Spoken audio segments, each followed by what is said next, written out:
What is going on, everybody? And good morning, and welcome to the Saturday morning Stokastic NHL strategy show, sponsored by BetMGM. I am your host, Josh Harris.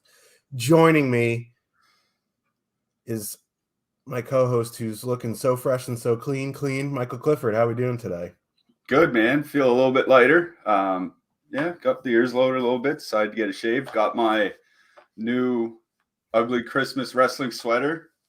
Scissor me under the mistletoe. That's a good one. So, all jacked up for tonight's 10-game slate. Pretty, I wouldn't say a wild slate last night. Calgary did what Calgary does and kind of blew it in the third period. And then Arizona, obviously, kind of laying the wood to the Islanders. The Islanders look kind of shaky in their last few games. Yeah. I'm really confused about the Flames because, like, the Blues have one of the worst penalty kills in the league. Like, it's just awful. Flames had a 5-on-3 for like 30 seconds. Couldn't even get a shot off. Like, I don't know what's going on. Like, just watching them, they just look like they're thinking instead of just playing, I think. But I don't know. They look awful. Yeah, they do. They got to figure that out, or else even in a somewhat weak Western Conference, they might not get to the playoffs. Yeah, Huberdeau is lost. I don't know. I don't know. I like Dylan Dubé, though, up on that top line because he actually shoots, but I don't know. They got to do something. Trade everybody. They shouldn't have signed Huberdeau to that massive contract. They should have, traded him at the deadline. Should have traded Uyghur at the deadline. It makes you think how good Johnny Gaudreau and Matt Tkachuk were on that team. Like, if this is the product they're putting out this year. Yeah, I agree. Anyway, we're not here to talk about the Flames, although I could rant about them for an hour. We have a 10-game main slate tonight. This one is I don't know. There are some really good power play spots. Soup du jour, soup of the day.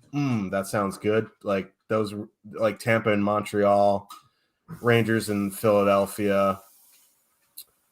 Who else we got here? I mean, Buffalo going into Florida, or Arizona. I think Arizona's still the most penalized team in the league. I mean, we'll get to that game later. And Buffalo is either first or second in power plays per game. So could be a little bit of, and Jeff Skinner's back. So it could be a little bit of a feast there for the Sabres. We'll talk about that in a bit. And the Sharks, Kings, that could, Sharks have a pretty good penalty kill, but the Kings do not. There's a lot of nice power play spots here. I'm kind of glad that the Bruins and the Oilers are on the early slate, so we don't have to be like, oh, yeah, 10-game slate. McDavid's going to be 41%. Let's just play him. You know what I mean? So at least you have some, you're just not blindly jamming in McDavid on a 48-game slate. But let's get into the slate. Before we do, give us a like and subscribe. We like likes and subscribes. It helps us out, helps you out. You get free content. So you can keep up with all of our shows, DFS offers, giveaways, and much more. Once you subscribe, hit that notification button to get alerts when our shows go live. Don't forget, almost all of our content is available in podcast form on the platform of your choice. Help us out by leaving a 5-star review. I always feel weird reading this one on Saturday morning because the people who join on Saturday morning definitely like and subscribed already because you guys are hardcore puck fans. But yeah, if you're here, make sure to smash that like. We like likes. I like being liked. First game of the night, Tampa Bay Lightning with a 4.1 total. Heading into Montreal, the Canadiens have a 2.6. Obviously, at this hour, we don't really have much goalie confirms unless they were confirmed yesterday. Best guess is Vasilevsky, Jake Allen. Tampa, going Hagel, Point, Kucherov, status quo. Like, as of now, morning skates start probably in the next half an hour or so. Lines, same for the Canadiens. This is one of these really good power play spots. Actually, for both sides. I don't know how much Montreal will be getting to because they're kind of expensive for a lowish total. They're in the 17Ks. Caulfield is 7K, but like it feels justified. He's been scoring. But Tampa Bay, top line here, 20,100. We've seen them way more expensive this season. I think that's a fair price, like fairly cheap for them. Very good power play spot. I think both top lines for Tampa are in play. Yeah, I agree with you on Montreal. I don't know how much interest I would have on that side here tonight. I mean, even if you look on FanDuel, I think they're over 21K on FanDuel, which that's pretty expensive for that line in this matchup. Now, certainly, they have been getting ice time. Caulfield has been shooting a little bit. They're just not generating a ton, right? 2.4 expected goals in their minutes together in the month of December. Kirby Dach has been moved around the lineup a little bit. Usually we pick on the Tampa Bay penalty kill. It has been getting a lot better as the season has worn on, and that Montreal power play has certainly not been getting better as the season's worn on. So not a whole lot of interest for me on the Habs side. If you want to dip down and do a one-off, like something like a Josh Anderson or something like that, I think that's fine. But I'm not stacking the forwards here. On the Tampa side, yeah, obviously that top line very much in play. A little over 20,000. I don't have the historic line. I feel like they've been even some games around in the 18K range over the last few weeks at some point, and then there are other times where they have been more expensive. I'm with you. I think it's a fair price, around 20,100. I think it is on DraftKings. The big issue for them up until the last few games had been shooting percentage. It was that simple. Like they hadn't been converting on their chances, and obviously that started a few games ago. Last game, Brandon Hagel had 2 goals and an assist. I saw our Discord talking about leaving him off. It's something that I don't really mind doing. Obviously, that's something that would have backfired in the last one, but yeah, you leave him on if you want for the power play correlation.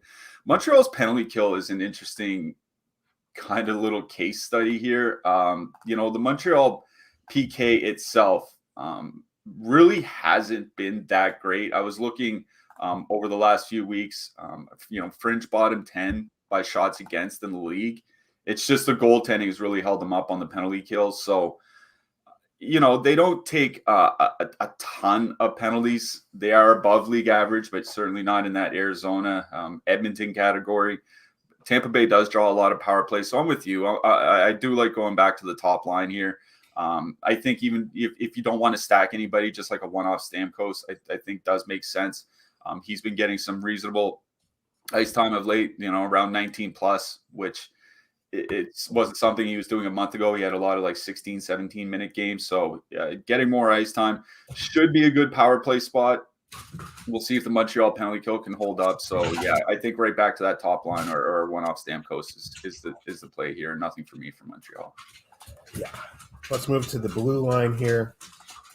By the way, I figured out my internet. I think it's a bit better this morning. It has been better. It's been noticeably better. Yeah, I closed a lot of apps before he got on the air. Dogs are excited about closing apps. On the blue line,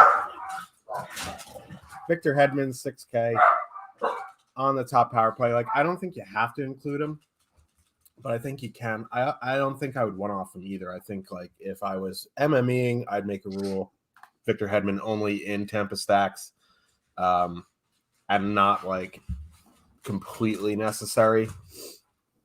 Other than that, on the Tampa side, there's nothing jumping off the page. If you want to use Cole, you want to use Chernak, that's fine. I don't know. They're just okay. On the Habs side, there just isn't a play that's going, oh man, I can't wait to get this guy in my lineup.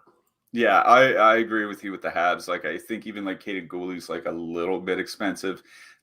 He's fine to play, but there's nobody in Montreal that, where their prices and their usage is something that sticks out to me immediately. Without Mikhail Sergachev in that last game, Victor Hedman skated over 26 minutes. We'll have to see Sergachev's availability. I'm sure we'll find out here in a couple hours, maybe an hour after the show ends or something like that. If he's out, Hedman, I think, is fine even as a one-off, just because he might play 26, 27 minutes, right? Like if Sergachev's in and Hedman's playing like maybe 22 or something like that, I'd be like, yeah, just include him in power play stacks. But where he might play a lot tonight, depending on Sergachev's status, I'd say just watch out for that because I might have interest. Also notice Nick Perbix played 23 minutes, over 23 minutes in that game without Sergachev. He's probably a little bit expensive, but I think he's fine on something like FanDuel or whatever, where he's only like 4K. So maybe Perbix on FD. Yep. Call your doctor to see if Perbix is right for you. Yeah. New York Rangers going into Philadelphia. Igor Shesterkin, Carter Hart probable here. These Rangers lines are just poopers. Vitaly Kravtsov down on the fourth line. Like, I don't know. Like, move him up to the top line with Zibanejad and Panarin. Barclay Goodrow is a nice fourth liner. The line, Kreider, Trocheck, VC is probably their best line now. The kids look good. Like they're playing power play 2 a bit more. Like I want to really get behind a Rangers line here. I just can't. Like I think if anything, I'll just take bits and pieces from the kids line and call it a day. On the Flyer side, like one off Konechny, one off JVR, but that's probably about it. Like Kevin Hayes got benched in the third period in the last game, so Torts is tortsing. So I don't know. Travis Konechny is probably your safest bet. Yeah, one thing I'll mention about the Rangers is I know sometimes we see the order listed on either our lineup builder or lineup sites or what have you, and assume those are the line combinations. But like Kreider, Trocheck, and VC is the second line on this team, right? Trocheck second in ice time over the last few games. Kreider fourth, VC fifth. Like all three forwards on that line are in the top 5, along with Panarin and Zibanejad at nice time. So that, just keep in mind that kid line is a true third line. 13, 14, maybe 15 minutes, something like that. Yeah. I say it every time Panarin and Zibanejad are together. They just don't have good defensive numbers together, right? Or good numbers at all. I was just looking at Mika and Panarin in their 80 minutes together, 1.7 expected goals for, 2.2 against, 1.5 goals, actual goals for, 3.1 against. They're just not like, I don't know why they have Goodrow there. You're right. It does make sense to have Kravtsov instead. Goodrow just doesn't bring anything to that line that they need, either offensively or defensively, to be honest. So maybe we'll see some changes through the games. Yeah, Scott Laughton got moved up to play a little bit with Travis Konechny in the last game. We'll see how that goes in this one. Torts seems to love Noah Cates. He is a pretty good defensive forward. That's something that we mentioned in the last show, was that Philadelphia's team defense has really, really improved as the season's worn on, which is something I certainly didn't really expect from this team. But their expected goals against over like the last month is right in line with teams like Vegas and Tampa Bay, right? Like this isn't Chicago or Anaheim or Columbus or something like that. They've certainly been a lot better over the last 5 weeks, basically. With all that said, that Hayes and Konechny, if they're together, typically haven't been very good defensively this year. It's been, guys like Scott Laughton that have been good defensively. Like I said, Noah Cates, when he's been there, he's certainly helped out in that regard. I don't really have a ton of interest in the Flyers. Konechny's a guy that I said it in the last show. I think he's fine as a one-off, but it depends where you're playing. But Konechny's really starting to get expensive. 5,800 on DraftKings. I think that price actually went down from the last game, but he's 8,800 on FanDuel. Probably a little bit too expensive there. I would definitely keep it to DK only. With the Flyers, it's a situation where I'm just looking for maybe some one-offs. One-off Konechny. JVR jumped to the top power play unit. He's I don't know what's going on FanDuel, but he's 6,700 on FT. I'd rather play him on DK where he's only 3,900. So maybe one-offing those guys.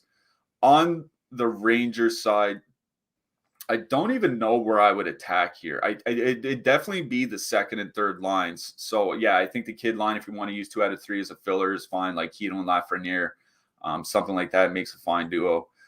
But I think it's going back to that Kreider, Trocheck, VC line. They're getting minutes. Kreider's not shooting as much. But I'm going to be honest, I don't know if I'm stacking anything out of this game. Like there's not a whole lot that says I got to play this line in this spot or this matchup or because of these prices in this one. Like there's just not a lot that's giving me that vibe. So I think in general for me might just be some one-offs. If anything, the Trocheck VC line. But like I said, I'm not sure I'm stacking. Yeah, same. And of course, I just talked about how good my internet was and accidentally just knocked out my Ethernet. So it could be a fun little ride for the rest of the show here. Let's move to the blue line here. I guess Adam Fox is fine at 5,700. That's a pretty good price on DraftKings. Keandre Miller is still the guy for me at 3K. On the Flyer side, Travis Sanheim's okay at 3,800. Yam Cork, I guess, is fine at 3,200, but like I just don't want to play him. Yeah, like I said in the last show, Sanheim and Provorov are basically interchangeable for me now at this point, so I'll just go with the cheaper guy. On the Rangers side, probably Adam Fox on DraftKings. The price really is too good to pass up. I think he's definitely a guy that's in that one-off play area. You know what I mean? Like I think you can definitely one-off him at that price. I think this is the lowest he's been all season. We've even seen him in the 7Ks at some point. So yeah, I don't mind Fox as a one-off on DK. I'll mention Rasmus Ristolainen for the Flyers. He's just been blocking a ton of shots of late. 18 blocks in his last 5 games, pretty consistently playing 20 minutes a game. So I'll mention Ristolainen as well. You with us there, Josh? All right. Looks like Josh is cutting out a little bit. Oh, there we go. Back. Okay. All right. We're good for Toronto, Washington then. I'm back. Yeah. Yeah. Plugged back Washington. In the Ethernet. Okay. What a scene I am. It is Saturday morning. Yeah. Toronto Maple Leafs going into Washington. Ilya Samsonov confirmed. Charlie Lindgren probable here. Yeah. I'm filming with the potato. No, I knocked out my Ethernet and I had to reconnect it back in and disconnected for a second there, but I think I am good now. So let's talk about Toronto. I closed all the apps. I just accidentally unplugged my Ethernet. My Wi-Fi is about as useful. I'll just leave it at that. Are we on FanDuel settings here? These people are sensitive. No, we are not. We are on DraftKings. We're Willie Nylander's 7,400. Austin Matthews, 8,800. Man, these Leafs are getting expensive. Even bunting into the mid-4s. Like, they just, I don't know. Like, they look pretty bad against the Rangers. Marner lost his point streak. Matthews wasn't on the score sheet. This isn't as good of a matchup as it was like a month ago. Like, the Capitals are pretty good defensively now. They have some good lines here. I kind of want to see ownership here because if the Leafs are at all chalky, I'm probably not going to play them. So I think this is more of an MME game for me. Yeah, I don't imagine the Leafs are going to be that chalky on the road. Going into Washington, as you said, starting to get a little bit expensive, approaching that 21K mark for the top line. One thing that I find kind of interesting is Washington in their has been lately. I don't know about lately. At times this year, certainly in their last home game, was using that Nick Dowd line as a shutdown line, which is, like I said, they have done it at times. Don't do it all the time. Sometimes that Lars Eller line does also go out. Sometimes it is the Ovechkin line, but they use Nick Dowd in that last one, which is kind of interesting to me because it is a good defensive line. I'm just always worried about any fourth line going up against Toronto 1. You know what I mean? They've even started generating more expected goals. They're definitely scoring a lot. That's no big secret, but their expected goals 4.1 over their last 3 weeks together. they're shooting 18%, which is high. But even if they were shooting half of that, which would be low for them, they would still be scoring about 3.7 goals per game or per 60 minutes. Sorry. So they're definitely generating a ton of volume. A couple problems is, one, like you said, Washington has been a lot better defensively of late. I was looking basically over their last month. Their expected goals against is like 7th in the league at 5-on-5 or something like that. And we talked about how the Toronto power play has been struggling with Sandin there, still generating, but not scoring. You got to think that dam's going to burst eventually, but is it going to happen against a Washington penalty kill that's been pretty good of late as well?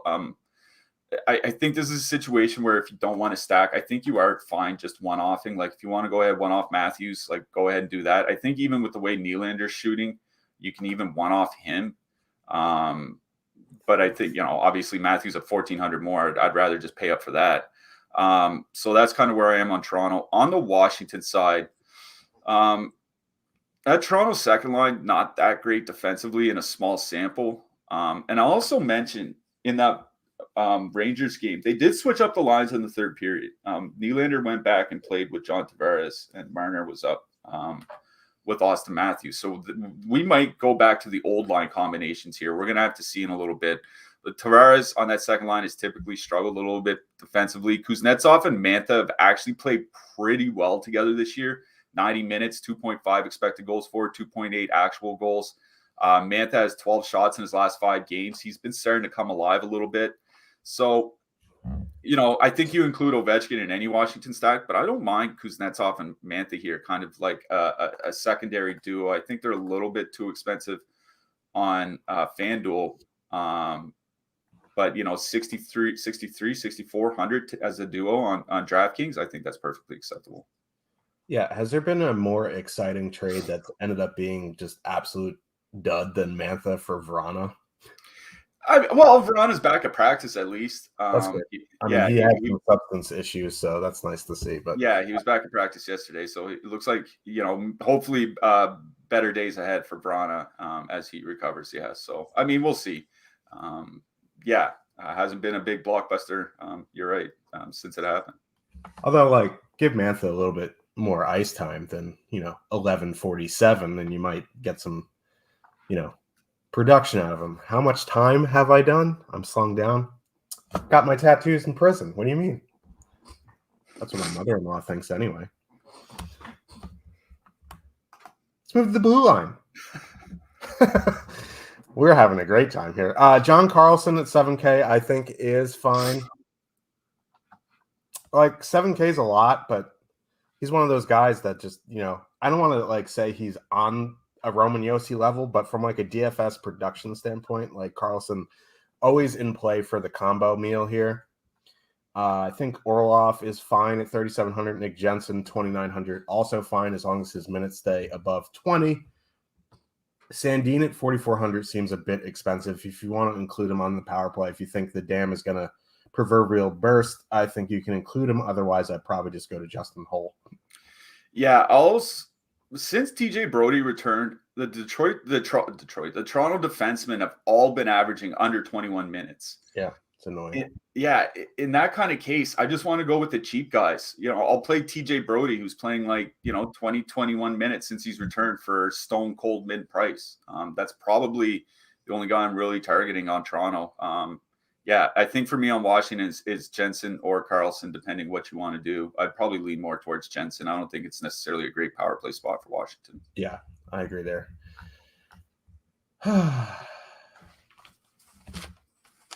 What are we doing? What are we doing here, fellas and ladies? Tell me. You know why? You know what we're doing? We're sponsored by BetMGM, and we can get you a risk-free bet and 2 free months of Stokastic Platinum for free. If your risk-free bet, a refund will be issued in site credit, which is nice because then you can just bet that and you get, you can bounce back and win that. Let me tell you the steps that you need to do to get your risk-free bet and 2 free months of Stokastic Plus Platinum. It has to be new users for BetMGM. 36 of you in here. Guarantee you there's at least 4 who don't have a BetMGM account who are in legal states. So I am talking to you 4. You got to create a free Stokastic membership using the form below. You got to click the link in the description below. If you already have a Stokastic account, which a lot of you guys do, you just got to sign in. Click the large bet MGM button that appears after you log in. Got to create the BetMGM Sportsbook account. You guys know how to create Sportsbook accounts. You're all degens. Oh, our pal Lindy on the screen telling you what to do. How are you going to deny that face? Look at that guy's face. What a beauty he is. If you like radio, you make your first paid bet. Your bet must settle to qualify. And then after that, you're going to receive an email from BetMGM Sportsbook, not Stokastic. So if you don't see the email, check your junk folder for redeeming your 2 free months of Stokastic Plus Platinum. Most important part, click the link in the description below for more details and to sign up. Dallas Stars, 2.6 total. Heading into Carolina, the Hurricanes have a 3.1 total. Jake Ottinger, Piotr Kuchi, Kochetkov, probable.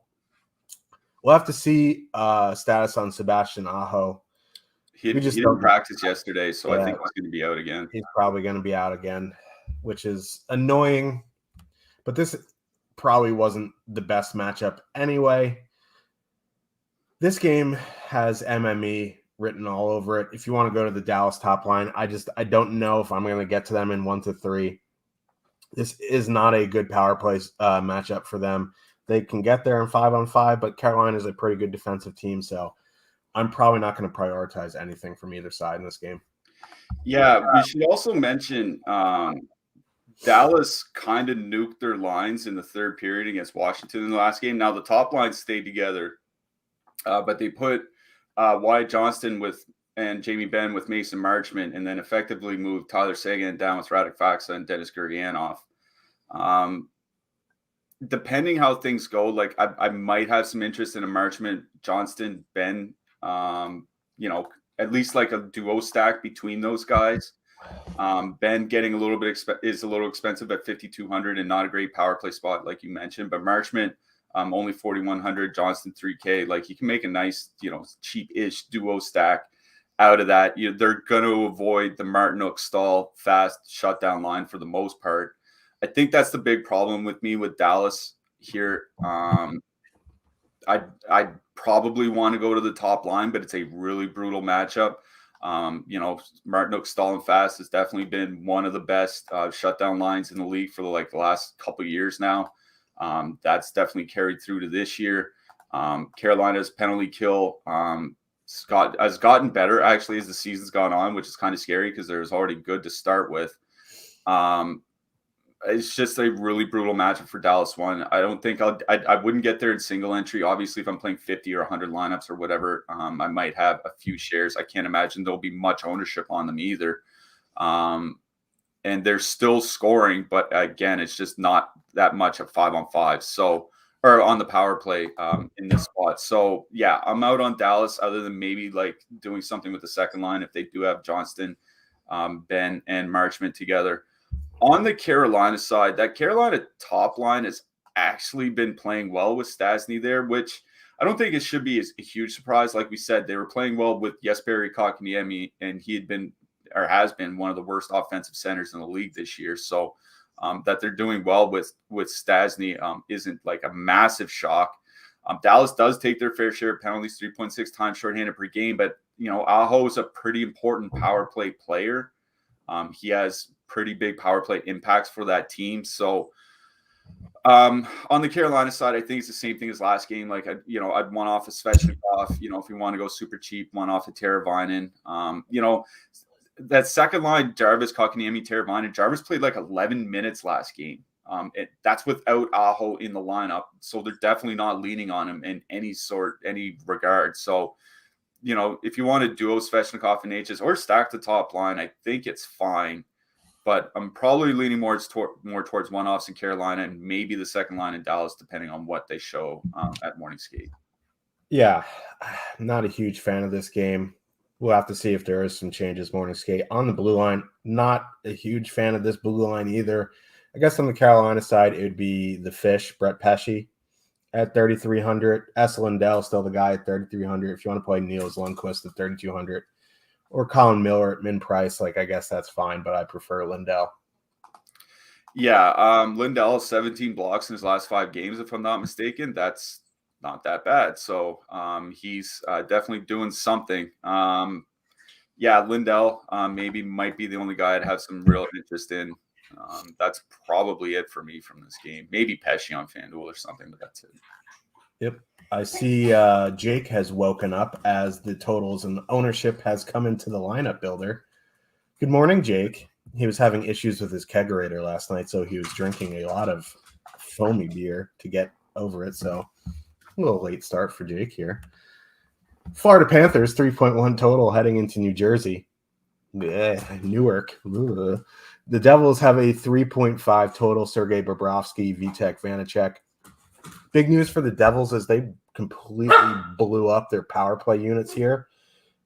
Jesper Bratt's not even on either unit, which is annoying. The thing, like, he hasn't been shooting though, so like maybe this is a wake-up call.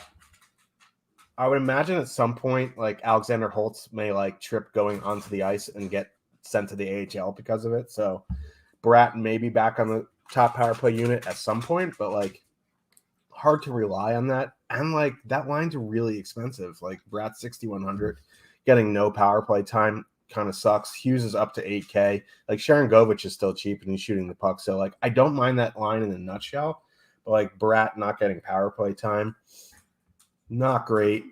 Don't like that top line correlation. Like, yeah, Nico Heischer's good. So like again, like I'm kind of like teeing you up here for the Cliffy call of going double center for New Jersey here.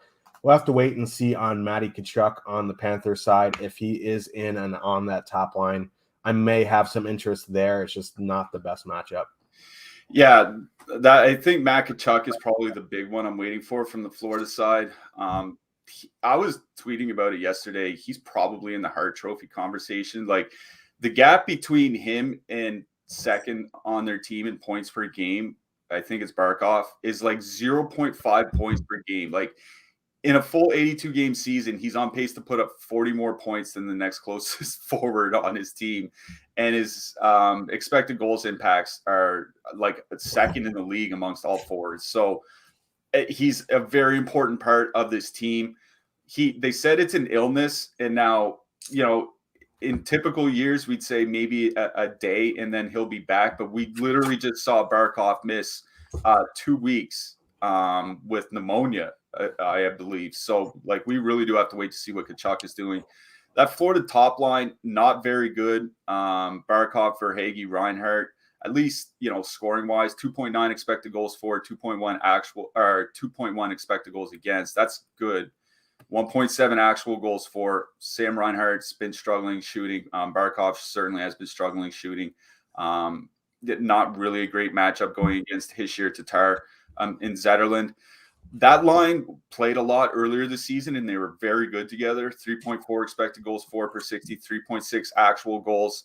Zetterlund, 16 to 17 minutes in the last game as he was moved to the top power play line. Not really that expensive. Like his price fell off, obviously, with the demotion down the lineup, loss of power play time, and all that. So you could stack the New Jersey top line, including Nico Hischier, Tatar, and Fabian Zetterlund, I think for about 14K off the top of my head. That's pretty good for a top line that might see top power play time against the Florida Panthers. Florida is a team that does take a lot of penalties, 3.8 times shorthanded per game this season. So, I mean, we'll have to, definitely confirm what the New Jersey lineup looks like. But like a Hischier, Tatar, Zetterlund might be one of those real nice low mid-price lines to play here tonight, especially if Bratt's not going to be on the power play with Hughes. Yeah, I mean, Lindy Ruff. My man, he's not my man. Like, he's one of the worst coaches in the NHL for DFS, but probably the front runner for the Jack Adams this year. Let's move to the blue line. Dougie Hamilton always in play at 6,600. On the Florida side, like, I just don't have a ton of interest on anyone here. I guess Ekblad, if you're in that range, I don't know.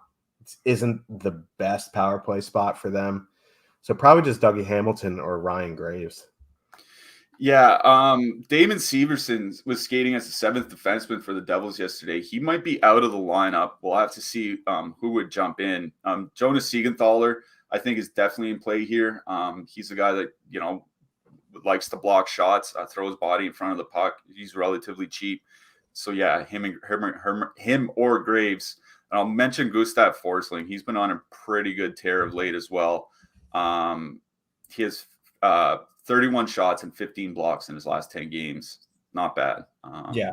Don't mind him as kind of like a mid-price pivot on DK.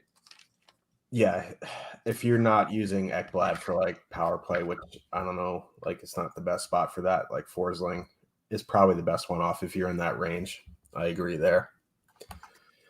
Nashville Predators with a 2.6 total heading into Colorado. The Avs have a 3.3 total. Saros, Georgiev, probable. I'll let you talk about that Nashville top line. They're just not it. So I think that gives me interest in the Colorado top line. Kind of like I don't even mind that Colorado second line as a filler. Like, I don't know. JT Compher is growing on me a little bit here over the season. Logan O'Connor does shoot the puck a bunch. Like he's been getting a whole at least he's attempting shots. Those aren't the right lines. That in the lineup builder, that's we get our lines from another source. Obviously, they didn't update theirs. JT Compher's on the top line with Lehkonen and Rantanen, and Nichushkin was on, I guess, what would be the second line with Alex Newhook and Evan Rodriguez. Evan Rodriguez back in the lineup, obviously, right? So Newhook, Rodriguez, Nichushkin probably the second line here. Live thoughts. I like Compher up on the top line. Thank you for letting me know there. Actually, don't mind. Like, we'll have to wait and see if I would assume Evan Rodriguez stays power play too. I guess like Compher has been doing pretty well up there. Like I don't mind a second line of Nichushkin, Evan Rodriguez, Newhook. Just, not the best power play correlation there. Compher up on the top line makes them more affordable. You get full power play correlation. Assuming Compher stays on the top unit, they get a very good power play matchup. Like the Predators penalty kill has actually been okay, but like the goalies haven't. So, Avs top line for me, I'm out on the Predator skaters. Yeah. To your point about the Nashville top line, I was looking to see if they had started performing better since they got reunited a few games ago, because obviously they've been struggling all season long. They haven't been. Their last 40 minutes together, not a lot. It's just a few games, but, that's just since they've been reunited. 44 shot attempts per 60 minutes, 73 against. Yeah, and it's not like their strength of schedule is good. It was the Blues, the Oilers, and one other team that was not great. Yeah, and they're not playing like massive minutes either. So yeah, St. Louis, Edmonton, Winnipeg, their last 3 games.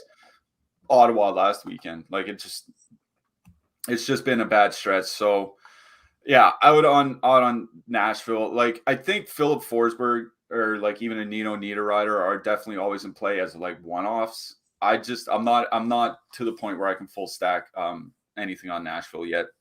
On the Colorado side, yeah, Compher's probably staying power play 1. That top line is perfectly correlated.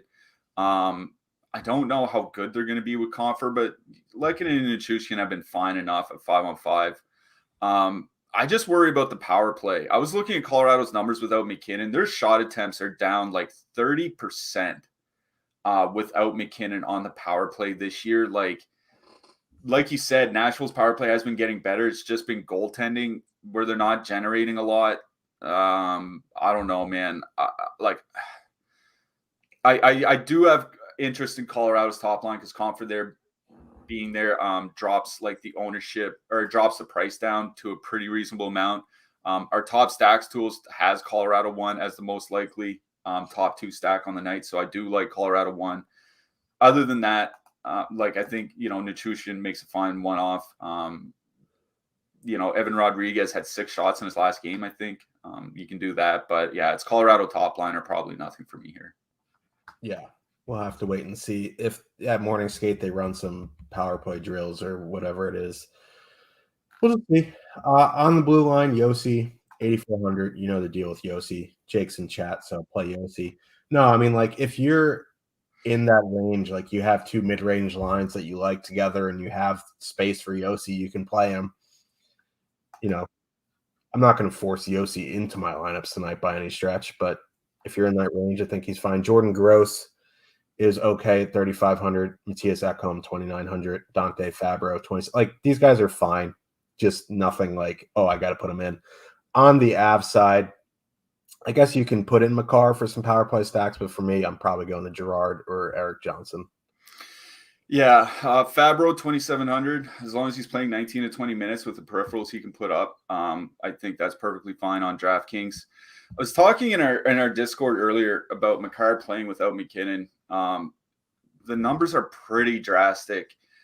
His points per 60 minutes is literally like 85% lower, which makes sense because, when he's not with McKinnon, he's probably playing, with like the Logan O'Connors or something like that. But it factors in the power play time and all that as well, right? Like, and we talked about how the power play's not been performing nearly, at least on a shot attempt basis, without McKinnon.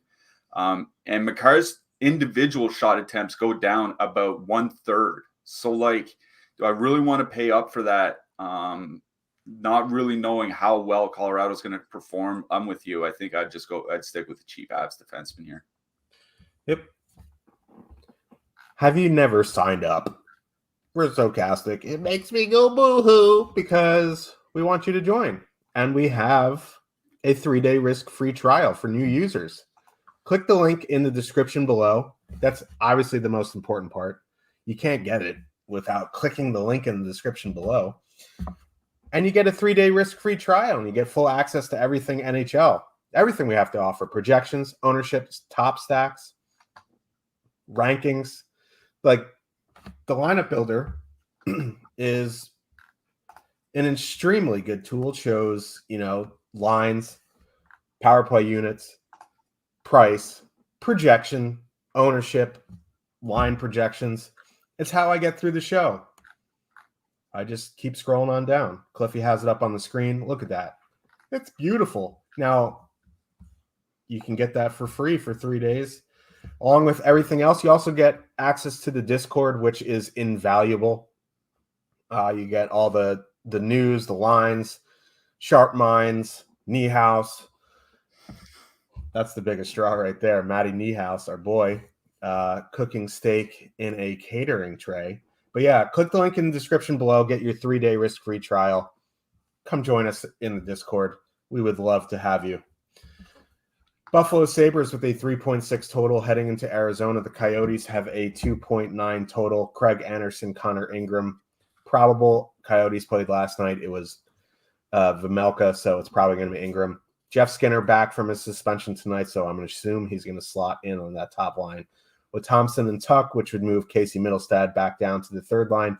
Middlestad actually did play pretty well up there, but he's no Jeff Skinner. Jeff Skinner back, elite power play spot. Connor Ingram, not Vejmelka. This is lining up to be a Buffalo top line smash. Coyotes total actually is a bit higher than I expected, so I think you might have to consider some Yotes. That feels weird to say considering it's a Coyotes back-to-back. But yeah, Jeff Skinner back. I'm wondering what they do here because, I mean, whether Casey Middlestad's played well or not, I'll let other people argue that point. But Buffalo went 2-1 without Skinner and outscored the opposition 11-5. The one loss was the 3-1 loss in Pittsburgh, which, like, I don't think it's that big of a deal to lose in Pittsburgh 3-1. So I'm wondering, do they try to lengthen the lineup? That's something that they did last year. That, like, they'd move Jeff Skinner off or they'd move Alex Tuck down. What was the third line with Dylan Cousins last year? Like, it's things that Don Granato has done. So I'm really interested to see what morning skate looks like for the Sabres. Yeah, with Middlestat right there right now, our projections have the Buffalo top line just shy of 40 points, ahead of the Colorado top line, ahead of the Florida top line, ahead of the Toronto top line, ahead of the Tampa top line. Like, this is a pretty good spot for the Buffalo top trio, whether Middlestad's there or whether it's Jeff Skinner. I think the more interesting thought is, do they leave Middlestad on the power play? I can't imagine that. I got to imagine Jeff Skinner finds his way back to the top power play unit. The reason that's important is this might be the best power play spot on the entire slate. Arizona is by far the most penalized team in the league this year. 4.25 power plays per game to the opponent. No one else in the league is at 3.9 or higher. So they're giving up a lot more than even the next closest to them. And the Arizona penalty kill, while not awful, definitely not good, like bottom 10 in the league. And we know how good Buffalo's power play can be. They've shown us that all year. And Buffalo is second in the league in power plays drawn per game. So second in power plays, first in time shorthanded, bottom 10 penalty kill, top 10 power play. Like, it feels real hard to get away from the Buffalo top line here, especially with Connor Ingram in net and not Karl Vejmelka. So I think Buffalo 1 might be my favorite spot on the entire slate. There's no real matchup concerns on the Arizona side. I don't care what line they use in a shutdown role.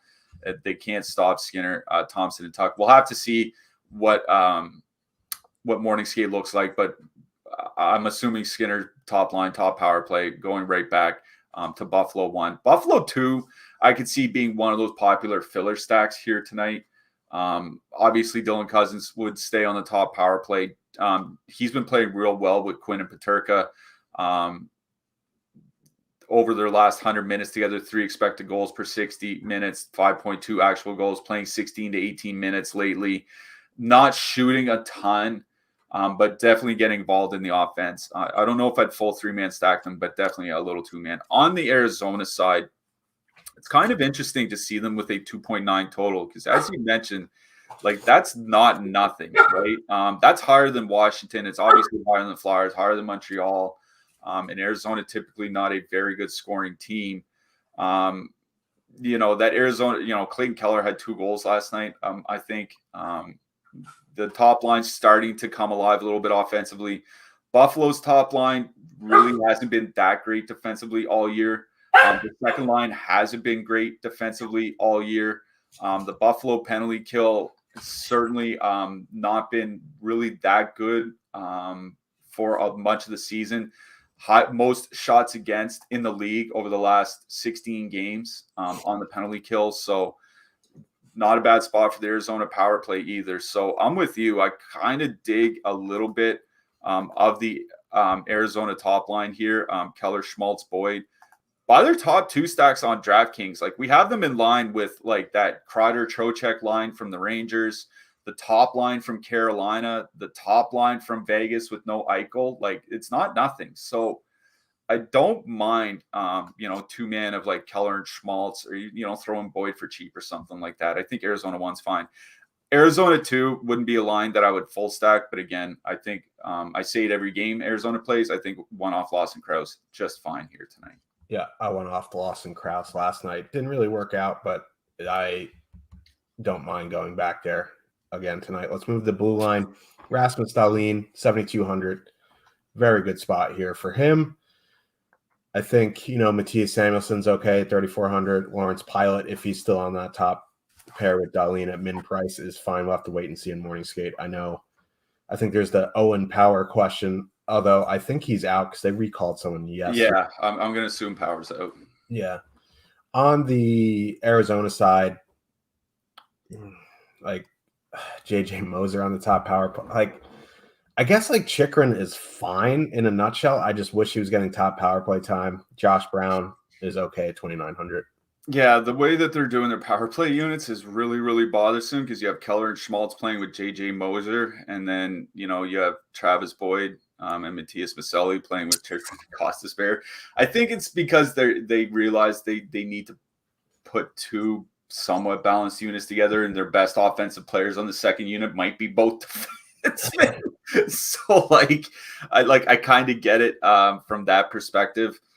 Assuming Power's out, I think Samuelson makes a nice play. He played more than Dahlin in that last game. He played like 30 plus minutes. That's a crazy amount of ice time.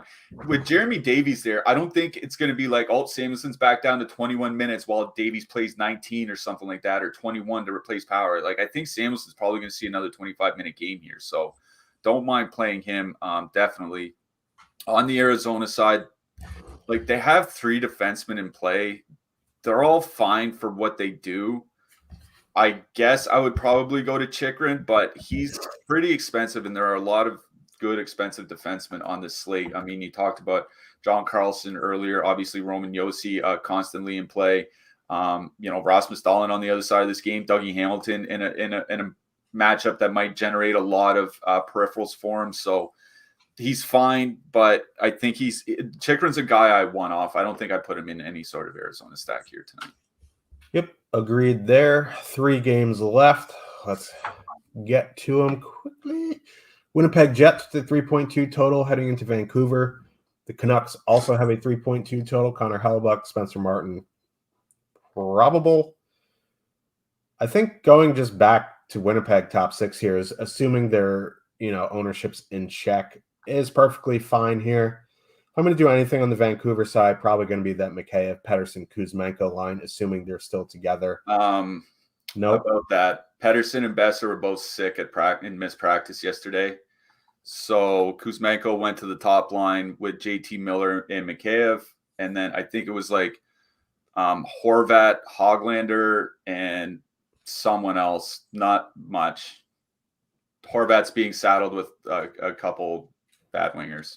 So we'll have to wait and see. That's one of the more important morning skates, it seems.